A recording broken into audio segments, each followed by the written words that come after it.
প্রিয় ভাই আমার, বন্ধু আমার, নওজোয়ান সাথীরা আমার, মৃত্যু এক অনিবার্য বাস্তবতা, চিরন্তন বাস্তবতা। এটা গ্রহণ করতেই হবে। হাসলেও মরতে হবে, কাঁদলেও মরতে হবে, সুখেও মরতে হবে, দুঃখেও মরতে হবে। রাজপ্রাসাদ আর অট্টালিকার মানুষটাও মরে যাবে। জীর্ণ কুটিরে যে লোক থাকে, হ্যাঁ, সেই লোকটাকেও মরতে হবে। জীবনে কোনোদিন দুঃখ দেখে নাই যে সেও মরে যাবে, জীবনে কোনোদিন সুখ দেখে নাই যে সেও মরে যাবে, সব মরে যাবে। এটাই সত্য, এটাই বাস্তবতা। অতএব মৃত্যু এক অনিবার্য বাস্তবতা, এটা গ্রহণ করতেই হবে।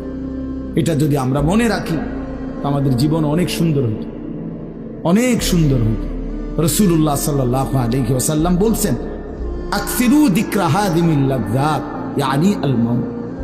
আল্লাহর নবী বলেন, আমার উম্মত তোমরা বেশি বেশি ওই জিনিসটা স্মরণ করো যে জিনিস তোমাদের সমস্ত স্বাদ, আনন্দ, আহ্লাদ চিরতরে মিটাই দেবে, তোমারে চিরস্তব্ধ করে দেবে।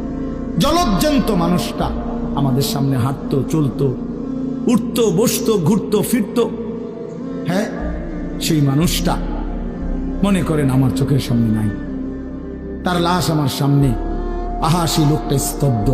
পৃথিবীর কত মানুষ কত আওয়াজ করতেছে, কত শোরগোল করতেছে, কিন্তু এই লোকটা হাতও নাড়ে না, পাও নাড়ে না, চোখও মেলে না, আর কিছুই করে না। এ কি আশ্চর্য বিষয়! চোখের সামনের এই মানুষটা নাই। কি হলো তার? কে তারে থামাই দিল?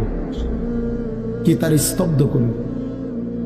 এ তো আমার মতো ঘুরতো, ফিরতো, হাঁটতো। আহ, আমার আব্বারে আমি কত দেখছি, একদিন আমার আব্বা চলে গেল।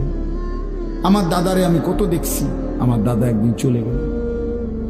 আমার জ্যাঠারে আমি দেখে আসছি, দোয়া করে আসছি, ফু দিয়ে আসছি। এক সপ্তাহ পরে জ্যাঠা ইন্তেকাল করলেন। আবার এক সপ্তাহ পরে আমি গিয়া জ্যাঠার জানাজা পড়াইছি। এই তো বাস্তবতা। যুবক ভাই, তুমিও মনে রাখো, বয়স্ক বাবা আপনিও মনে রাখেন। হাসান বসরি রহমতুল্লাহ আলাইহি একজন বড় বুজুর্গ ছিলেন। উনি বলতেন, তিনি যখন কোনো যুবককে দেখতেন আর বয়স্ক দেখতেন, তো তিনি যুবকদেরকে বলতেন, ইয়া মা'শারাশ শাবাব ইন্না যারআ কাদ তুদরিকুহুল আহাতু ক্বাবলা আন ইয়াবলুগা। তিনি উপদেশ দিতেন, হে যুবকগণ শোনো, সব ফুল, সব ফল, সব গাছ চারা পরিপক্ক পাকা পর্যন্ত পৌঁছায় না, তার আগেই অগণিত ফুল, অগণিত ফল, অগণিত চারা গাছ ঝরে